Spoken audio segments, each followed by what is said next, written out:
Should Nana Kwame Bediako win in the coming elections, ladies and gentlemen, which appears more impossible than possible for a first-timer, there are 4 major moves he will have to make according to my research, which he must make immediately to be successful. And I'm sure you want to hear this. So without further ado, let's get into it.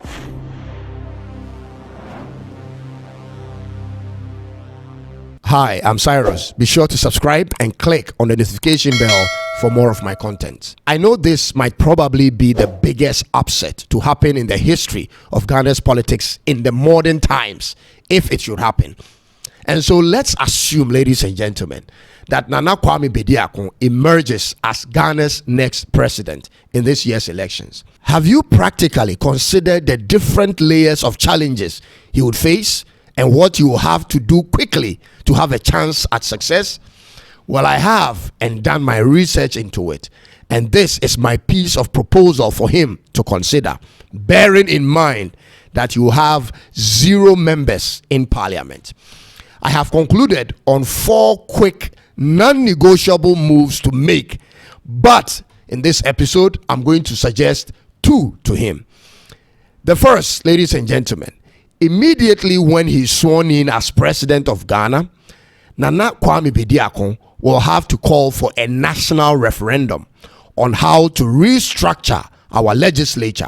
I'm talking about Parliament. Now, in order for you to understand this move and why it's targeted at the legislature, parliamentarians, and not any other arm of government, you have to first understand the significance of our legislature in terms of policy making, loan approvals, project funding approvals, and their ability to even impeach a certain president. Remember, they are equally elected representatives, and so they could become a hindrance or an assistance depending on how you approach them.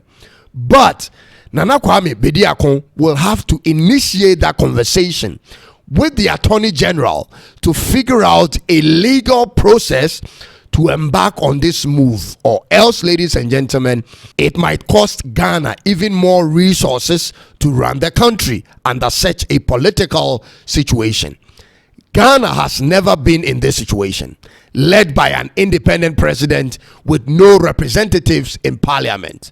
And so, many things I'm saying now will be purely speculative.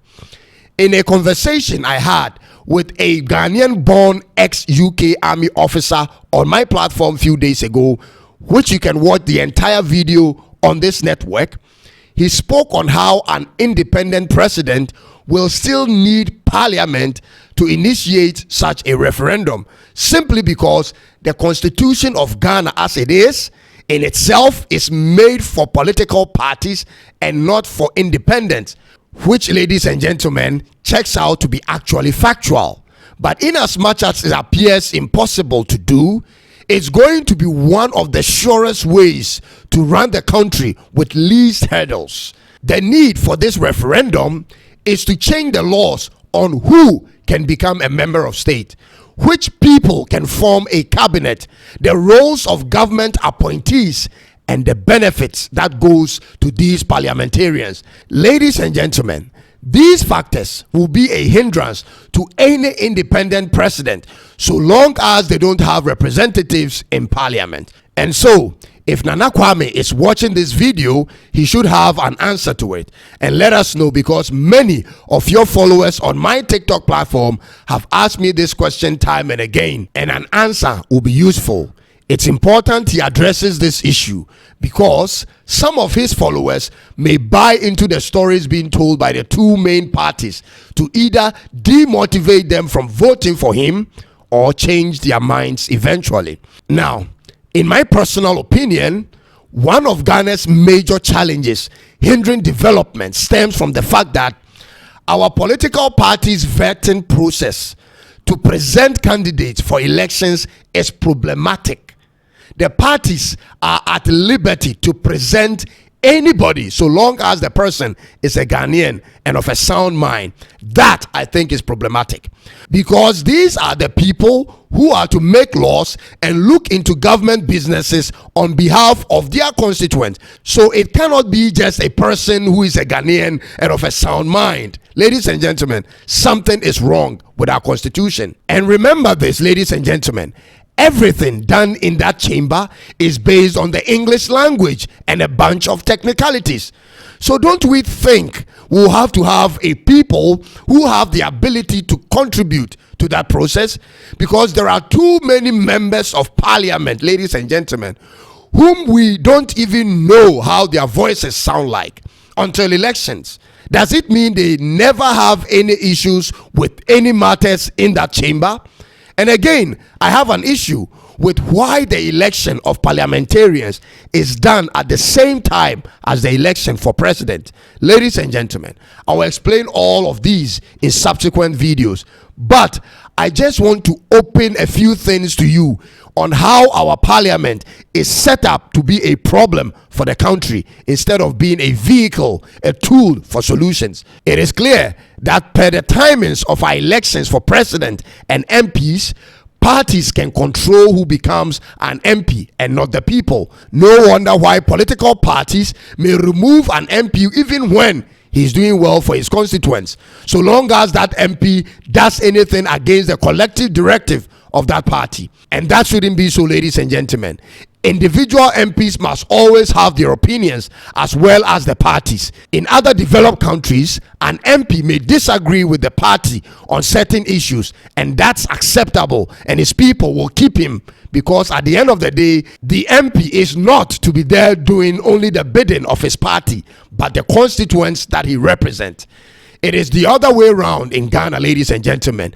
MPs must be voted for on different months and different days than the election days for presidents, to allow for the people to choose who they want to represent them and not who the president or the flag bearer can work with.